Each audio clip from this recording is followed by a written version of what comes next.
ગાંધીનગર ગૃહ ખાતે મ્યુનિસિપલ કમિશનરે સ્થળ મુલાકાત લીધી હતી અને વોર્ડ નંબર 13-14ની ડ્રેનેજની કામગીરીને લઈને નિરીક્ષણ હાથ ધર્યું હતું. વડોદરા શહેરમાં ચોમાસા દરમિયાન ડ્રેનેજ બેક મારવાની અને પાણી ભરાવાની જૂની સમસ્યાઓના કાયમી ઉકેલ માટે વડોદરા મહાનગરપાલિકાએ કમર કસી છે.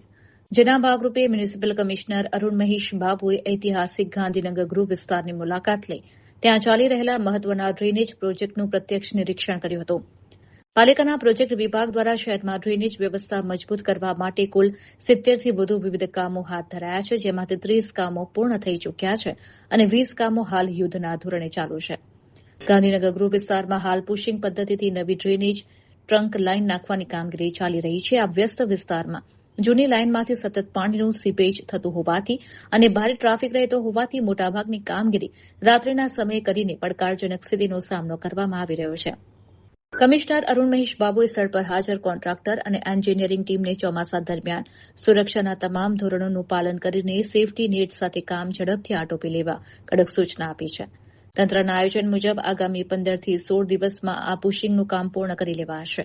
આ કામગીરી પૂર્ણ થયા બાદ નવી ડ્રેનેજ ટ્રંક લાઇનને ગાજરાવાડી, એસટીપી અને એપીએસ સાથે જોડવામાં આવશે. આ પ્રોજેક્ટ સફળતાપૂર્વક પૂર્ણ થતાં જ વોર્ડ નંબર 13 અને 14ના વિસ્તારો સહિત આસપાસના રહીશોને વર્ષો જૂની ડ્રેનેજ બેક મારવાની અને વરસાદી પાણી ભરાવાની ગંભીર સમસ્યામાંથી કાયમી મુક્તિ મળશે તેવી આશા વ્યક્ત કરવામાં આવી છે. બેઝિકલી આ લાસ્ટ જૂન જુલાઈમાં વર્ક ઓર્ડર્સ આપવામાં આવ્યો હતો. 2024ના પૂલ પછી જે મેજર વોટર લોગિંગ સ્પોટ સિટીમાં હતી, આ વોટર લોગિંગ સ્પોટ્સને આઈડેન્ટિફાઈ કરીને જે પણ પાણીની નિકાલ કરવા માટે મેજર સોલ્યુશન કરવું જોઈએ. આવા મેઇન ટ્રંક લાઇન્સ નાખવાની કામગીરી શરૂ કરવામાં આવી છે. એ ગયા નવેમ્બરમાં આ લોકોએ કામગીરી શરૂ કરી ચોમાસા પછી. અહીંયા મેજર ચેલેન્જ એ છે કે ટ્રાફિકનું 100% અવર જવર છે, માર્કેટ એરિયા છે, જૂના રેઝિડેન્શિયલ એરિયા છે, એટલે ત્યાંના મેજર લાઇન્સ પણ ચોકઅપ થઈ ગયા છે. હવે આ મેઇન ટ્રંક લાઇન કરવાથી જ આ જૂના જોડાણ બધા આપણે એની અંદર ખેંચી શકાય અને ઓક્સિલરી પમ્પિંગ સ્ટેશન ચાલુ કરવાથી આ ડ્રેનેજની અંદર જ્યારે જોડાણ થાય બધા ડ્રેનેજ લાઇન અમે બહાર ખેંચી શકાય. અહીંથી લાઇન ગાજરાવાડી એસટીપીની કનેક્ટેડ છે. આ મેજર ચેલેન્જ અત્યારે ચોમાસા ધીરે ધીરે આવી રહ્યા છે, એટલે જ્યારે પણ પુશિંગથી કામ થાય છે ત્યાં પાણી ભરાવાનું પ્રક્રિયા કન્ટિન્યુઅસ છે. પણ મને એન્જિનિયરિંગ ટીમ દ્વારા કહેવામાં આવ્યું કે આ મેઇન ટ્રંક લાઇન અત્યારે જે કરીને 980 મીટર્સનું કામ જ્યારે પૂરું કરશે, વોર્ડ નંબર 13માં પ્રોબ્લેમ સોર્ટ આઉટ કરવા માટે પરમનન્ટ સોલ્યુશન કરવા માટે આ પ્રયત્ન છે. આમાં ઓલમોસ્ટ 600 મીટર્સનું કામ અત્યારે ચાલુ છે. બાકી ઓગસ્ટ મહિના પછીનું ઓલમોસ્ટ 1-2 મહિના ડિસેમ્બર સુધી પૂરું કરવાનું પ્લાનિંગ છે. આશા રાખીએ કે આની અંદર ટ્રાફિકને બંધ કરવા સિવાય રાતમાં જેટલો સમય મળે છે એમાં જ કરવામાં આવી રહ્યા છે અને પૂછતું જ કરી રહ્યા છે. વી હોપ આ બધા કામો વહેલા પતે. ટોટલ 71માં 30 કામો પૂરું થઈ ગયું છે. બાકી 40ની આજુબાજુ કામો છે, એમાં 19 કામો પણ અત્યારે પૂરું થવા માંડ્યા છે. 3 કામ જે બાકી છે જેના કારણ પબ્લિકની અવરજવરમાં મુશ્કેલી પડે છે, જીમર્સ મેડિકલ કોલેજ, ખોડિયારનગર અને અહીંયા આ જંકશન ઉપર ગાંધીનગર નગરગૃહની બાજુમાં, એ તમામને ખોલવા માટે વહેલા તકે પૂરું કરવા માટે આજે ફિલ્ડ વિઝિટમાં આવ્યા છે.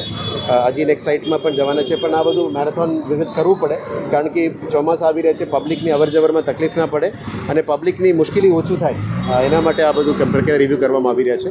આવનારા દિવસોમાં કાલની રિવ્યૂ મિટિંગમાં પણ વોર્ડ લેવલ અને ઝોન લેવલમાં જે મુશ્કેલી પડી રહ્યા છે, પબ્લિકને કદાચ નાનું મોટું મુશ્કેલ પડે એ બધા દૂર કરવા માટે ડેપ્યુટી એન્જિનિયર્સ અને એસિસ્ટન્ટ એન્જિનિયર્સ ફિલ્ડમાં રહીને કામગીરી કરવા માટે સૂચના આપવામાં આવે છે. સાહેબ, સૌથી મહત્વની વાત એ આવે છે કે એ ટેકનિકલી અમે આજે પણ એમને કોન્ટ્રાક્ટરને બોલાવ્યા છે. બેઝિકલી મોટાભાગના ડ્રેનેજના કામો 1 વર્ષ યા 2 વર્ષનું કામો છે. છતાં પણ અમે 7 મહિના 8 મહિનામાં કામગીરી પૂરું કરવા માટે એમને પાછળ પડ્યા છે, જેથી કરીને વહેલા તકે કામ પૂરું થાય અને પબ્લિકની અવરજવર ફ્રી થાય. પણ આવા કામો લગભગ 30-40 વર્ષ પછી આપણે કરી રહ્યા છીએ, એટલે પબ્લિકને એવું લાગતું હશે કે થોડું મુશ્કેલી વધી ગયું છે. અમે પબ્લિકને એ જ રિક્વેસ્ટ કરી રહ્યા છીએ કે થોડું તકલીફ તો પડી રહ્યા છે, પણ પરમનન્ટ સોલ્યુશન માટે જ આગળ વધી રહ્યા છે.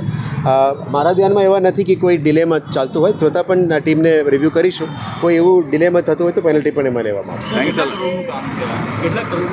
એમ told it is about 9.8, almost 10 કરોડનું કંઈ કામ છે, પણ પુશિંગ ટેકનોલોજીથી જ કરી રહ્યા છે 1 કિલોમીટર સુધી.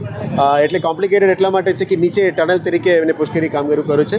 ઉપર કંઈ ખોદ્યા નથી, એટલે નીચેથી જ ગ્રાઉન્ડ વર્ક છે. Let's hope we will give them time to finish the work.